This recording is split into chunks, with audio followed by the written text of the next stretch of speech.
Hi there, I'm Nurse Janice. Today we're going to talk about the signs and symptoms of an opioid overdose. So let's get started. The first question you may have is, what are opioids? Well, essentially they're a form of depressant used to manage pain.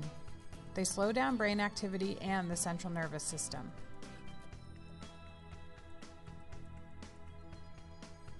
Examples of opioids include morphine, methadone, hydrocodone, and oxycodone. But you may be more familiar with the brand names, some of which include OxyContin, Percocet, Vicodin, Demerol, among others. So now let's talk about the signs of an opioid overdose.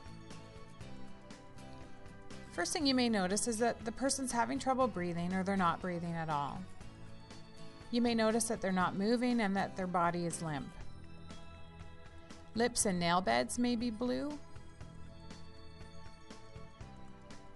You might suspect that they're choking. Listen for gurgling and snoring sounds.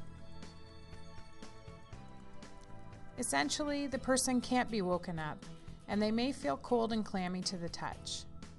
You might also notice that their pupils are tiny or pinpoint. They might be vomiting, their pulse might be slow, or there could be no pulse. If any of this sounds familiar, here's what you do next. First, it's important to check your surroundings to ensure your own safety. Now you need to figure out if the person is responsive.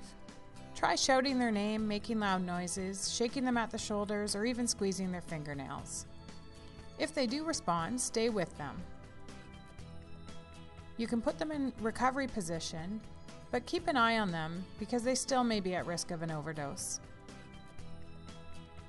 If the person doesn't respond, this is now a medical emergency and you need to call 911 immediately.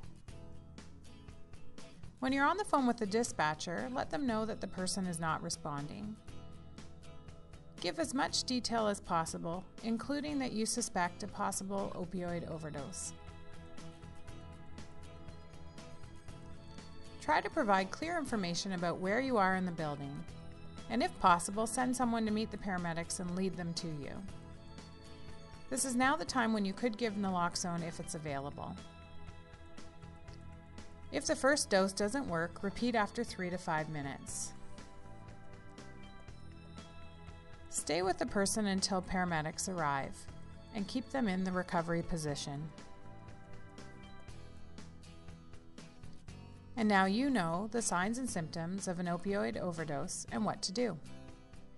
For overdose prevention training and naloxone supplies, you can call Sanguine Health Center or the Region of Waterloo Public Health and Emergency Services. Thank you.